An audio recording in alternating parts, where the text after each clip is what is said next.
Okay, thank you everyone for joining.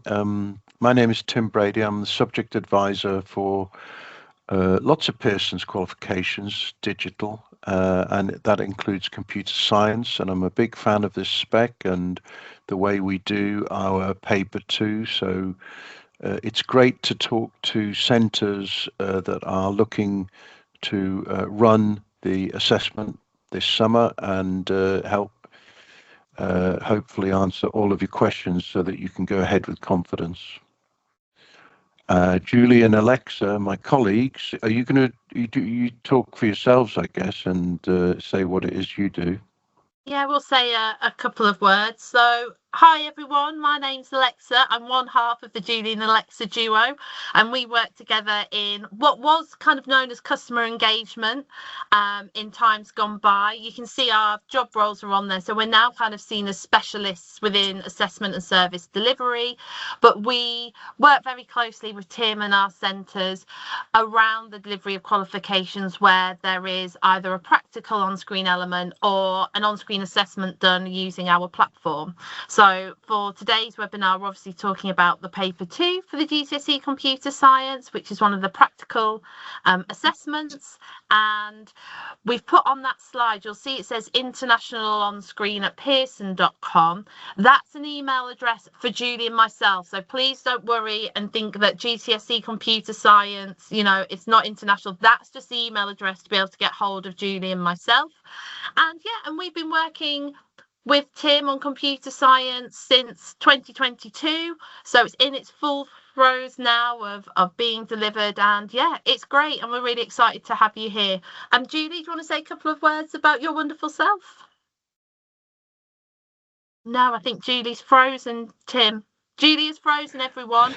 But Julie, so she's worked at Pearson for quite a while. She has a sales background, but has been working with me on the computer science and on-screen assessments, since kind of September time of 2022. So we're here to help answer any questions. Please make use of the chat function if you want to ask anything as we go through the slides, or you can pop your hand up. We're happy to take questions as we go through the slides, and we do have some time at the end for any other questions that you might want to ask. So please don't be shy. Please feel free to stop us if there is something you want to ask. Other than that, Tim, I'll move on to the agenda slide. Okay, so here's what we're going to go through. We're going to talk about the support and guidance, the ICE document, and the checklists, which we've published, which are very helpful. Key prep activities, the kind of things that you should do well ahead of time so that the day of the live assessment is not too stressful. Then we talk about what to expect on exam day, how that exactly works. And we've had 4 live sessions now, so we've got some good experience of how it goes, and then answering your questions.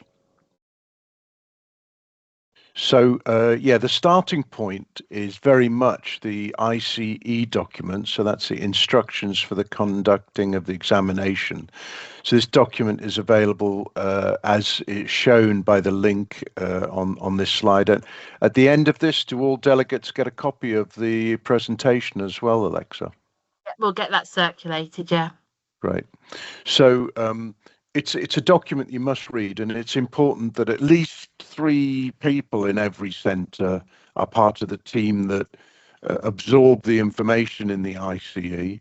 The ICE over the years of delivery has captured issues or areas of ambiguity, so it's becoming more and more stable. But it's definitely an important read. So the exams officer, the classroom teacher, and the IT or IT support team, all of those 3 people are vital to make the team come together to get this assessment to run smoothly. The confidential materials are released to centre staff on the day of the examination, and so everybody that is going to be involved in that needs to be made aware ahead of time of their roles and responsibilities. So that's part of the exams officer's key role in this. So the date of the exam is Tuesday, the 19th of May. It's in the afternoon. The coding files, the secure coding files, and a digital copy of the PLS are released at 8 o'clock in the morning on that Tuesday. The exam takes place, and then the deadline to upload the work goes to midday on Thursday, the 21st of May. And then results days are the 19th and 20th of August. The specific checklists, role-specific checklists. So these checklists were a really nice idea, and I think have been quite helpful. And please, for those of you who are not first-time attendees at this session, if you've seen the checklists in the past and find any issues, omissions, opportunities to improve them, please do feedback. But the idea here is that we give the examination officer a tick box list of stuff to think about, and then the IT technicians, and then also helpfully for the exams officers, the same for the invigilators, so that you can give them something tangible to make sure that they know they're secure in what they need to do and what their roles are.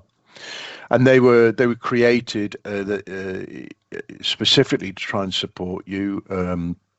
It pulls out its key information from the ICE document, and the ICE document is versioned every year. So every year when we learn stuff or experience things, we try to improve the ICE document. It hasn't changed much, I must say. This year it's had some additional requirements put in related to control conditions. I guess we'll come to that later on in the presentation. But the checklist is really helpful. So we're going to talk firstly about the kind of prep activities that we would be expecting that you would want to have done well in advance of the, and in fact to do these for the mocks makes a lot of sense as well. So if we talk in the sense of the most common infrastructure that centres have, so we're not experts in IT infrastructure. We don't know what tools or facilities you have, but the most common are Windows operating system centres, and for that we recommend that a secure user area is set up with folders for each candidate. And in Windows parlance, that would be something like a roaming profile, a special exam roaming profile. It's the kind of thing that the IT departments have commonly done over the years for things like coursework and whatnot. If you're not a Windows school, if you're a Chromebook school, what we ask you to do is to meet the control requirements, provide the students with everything they need, that they can access the assessment, and also assure us that it's done in a secure way. So you would come to us, explain to us how you exactly are going to be doing stuff, and we would give you approval and green lights normally, or raise any concerns that we had. So there would be a secure user area and folder setup. Read and write privilege needs to be enabled for those folders, at least 50 meg storage. I mean, it's a tiny amount of storage. These files, as the teachers among you will know, are tiny text files, even after students have done editing them and saving them. So we don't need a lot of storage space. The key thing here is the no access to the internet. At one time, that was the most straightforward way of ensuring security. Nowadays, we need to be a little bit more careful about how we ensure the integrity of the assessment, and that means that if your infrastructure requires an internet access because some of your applications or facilities are cloud served, so long as you do that in a way that you can convince us is secure, we of course support that. And then we talk about in the students' secure area, there should be at least 2 folders. It doesn't matter if there's 3. It doesn't matter what you call them, but we've gone with student coding folder and then completed coding folder. And the idea being that the original exam assets that we provide you would be dropped into the student coding folder. The students would grab them, make their coding changes during the course of the exam, and then save it into the completed coding folder. Other variations along that are absolutely fine. On the left-hand side at the bottom of this screen here, you can see a typical student coding folder where you would have at least 6 .py files. There's always 6 questions in paper 2. There will always be the programming language subset, and sometimes there will be a .txt file, so that'll be a text file that will be, if a text file is required as part of the assessment, it will be included in that list, and it will be a comma separated value formatted text file, just to be pedantic. So no surprises, that's what this is all about. And then on the right hand side we show the same folder structure, but then the completed coding folder. In this case, you would have your students opening Q01 and then doing save as into the completed coding folder the work that they've done. So that's our recommended approach. The ICE has details in it to address issues that could come up. So we hope everything runs smoothly. We haven't had in the 4 years, we haven't had a centre, I think, yet that literally couldn't run this assessment because of anything. The contingency measures are addressed in the document. What we suggest that you do is to make sure that IT support is available and on hand during the 2-hour exam.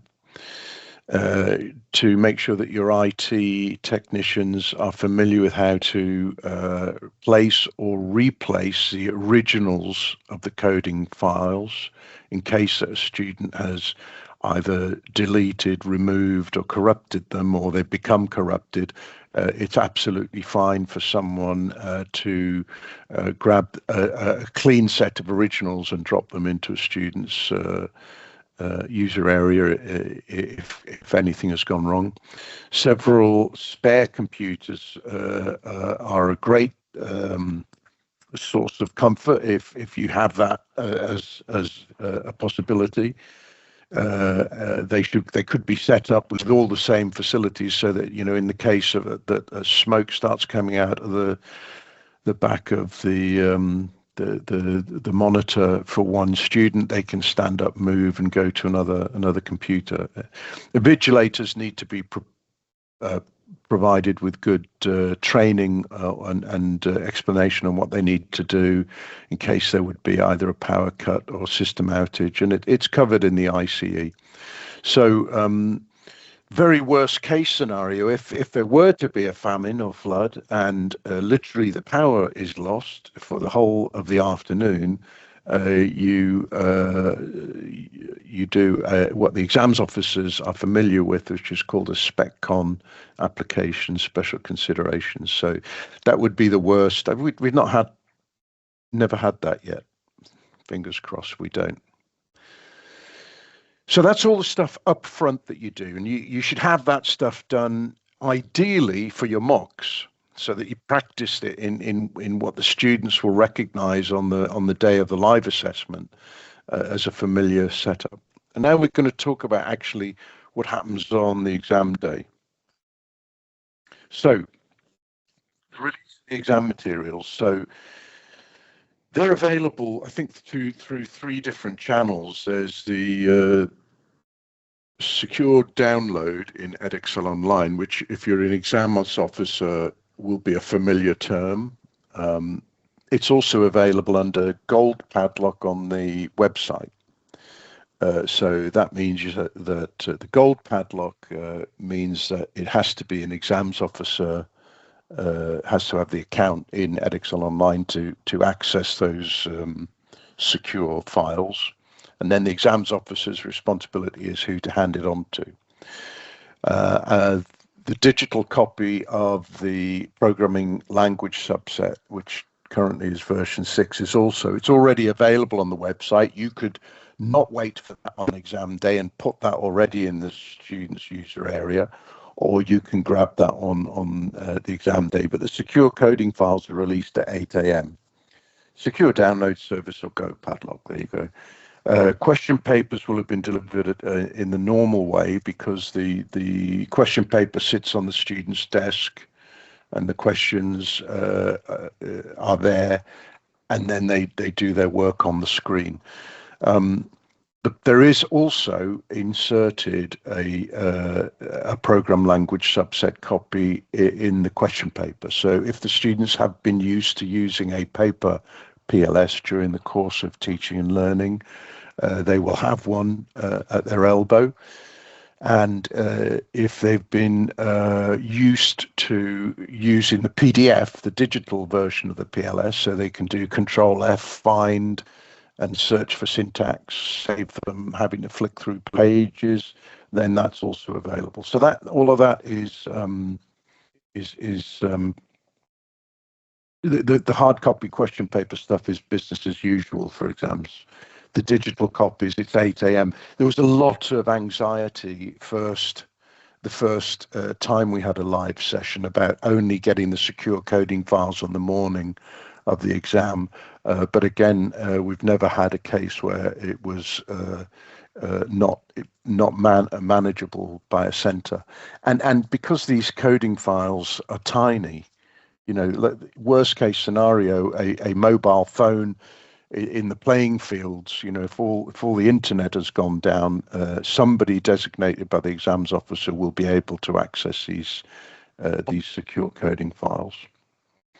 Missing question papers, standard process. If is it some number of days before a live exam, the papers haven't appeared, there's a standard process to go through, and you create a case and then question papers pending. Oh, you can even track, can't you, the question papers? I don't know how that works really. It's a admin thing that I've never had to do.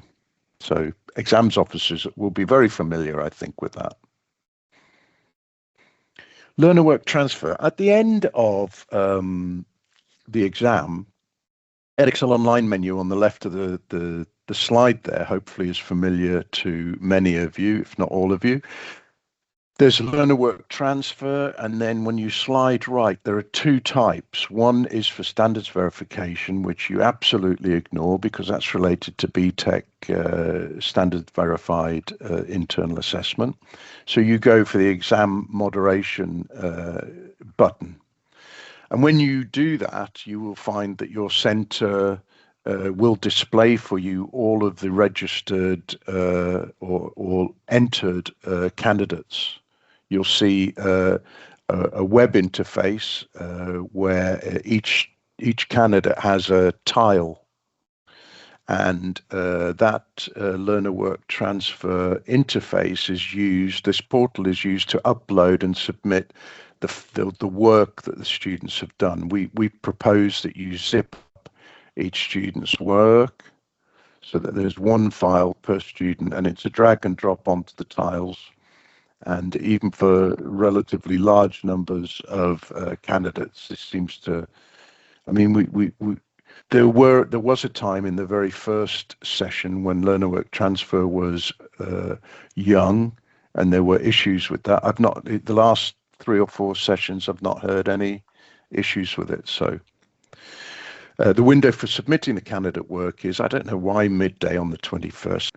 So I don't know why that deadline. I mean, so what if somebody sends it in at 2 o'clock? We can then look at trying to get contact centres in the afternoon if we've not received anything, and then we've got Friday to kind of troubleshoot with them. And then when you upload the work through learner work transfer, there is documentation to help explain any strangeness in the way learner work transfer works. There is a upload button and then a submit button, so it might take a little bit of practice, but like I say, it's run very smoothly the last 3 sessions. And our website has guidance documents and videos all related to the way that portal works. That's learner work transfer. So we've rattled through, right? We've really rattled through all of the presentation so that we can give time for you to ask questions. I mean, before you stop the recording, please don't hesitate. There's an email address there to me. If you have questions or concerns or worries, or email us. Don't hesitate.